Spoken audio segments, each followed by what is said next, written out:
तो मैं आपका होस्ट मोहम्मद रामेश और आप देख रहे हैं हमारा यूट्यूब चैनल। जो दोस्त हमारे चैनल पर नए आए हैं उनसे गुजारिश है कि हमारे चैनल को सब्सक्राइब करें, वीडियो अच्छी लगे तो लाइक करें।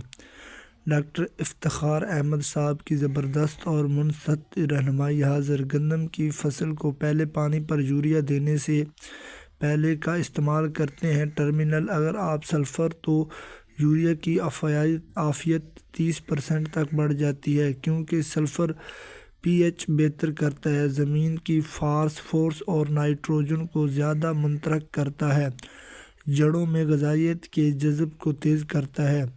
डॉक्टर इफ्तिखार अहमद साहब के मुताबिक पहले पानी पर सल्फ़र देने से गंदम हरी भरी और मजबूत होती है। सुनिए उसी की ज़बानी। अच्छा, जो पहला पानी है दोस्तों वो क्यों अहम है?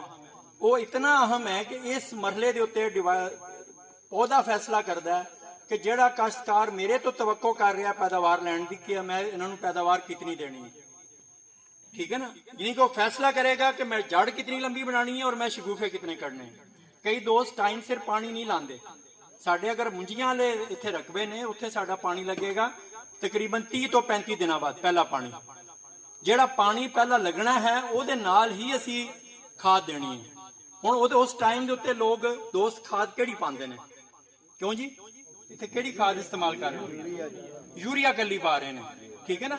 लेकिन असी की कहते हैं कि यूरिया खाद जी की है गैस तो बनती है। जो असी जमीन च पाते हैं धुप लगती है, उस धुप दे विच उस गरमैश के नाल वो गैस बन के हवा चली जाती है।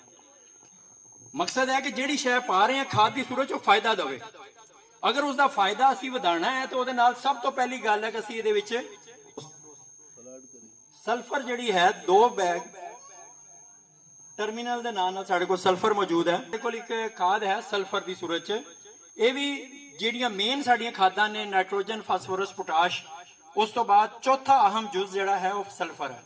और सल्फर दे नूं जदों भी यूरिया पानी है, जिस फसल नूं भी पानी है यूरिया नूं सल्फर दे नाल मिला के पाना, तो उहदे असी रिजल्ट जिहड़े यूरिया दे ने ना वो असी डबल कर सकते हैं। जिहड़ी वो उड़दी है हवा च वो भी नहीं उड़ेगी। और दूजी गल है कि जिस जगह ते पानी ज़्यादा लग जाता उत्थे जड़ तो भी थल्ले चली जाएगी यूरिया, तो उत्थे भी साड़ी नाइट्रोजन ज़ाया हो जाएगी। जिस मकसद वास्ते पा रहे हैं वो मकसद नहीं पूरा होएगा।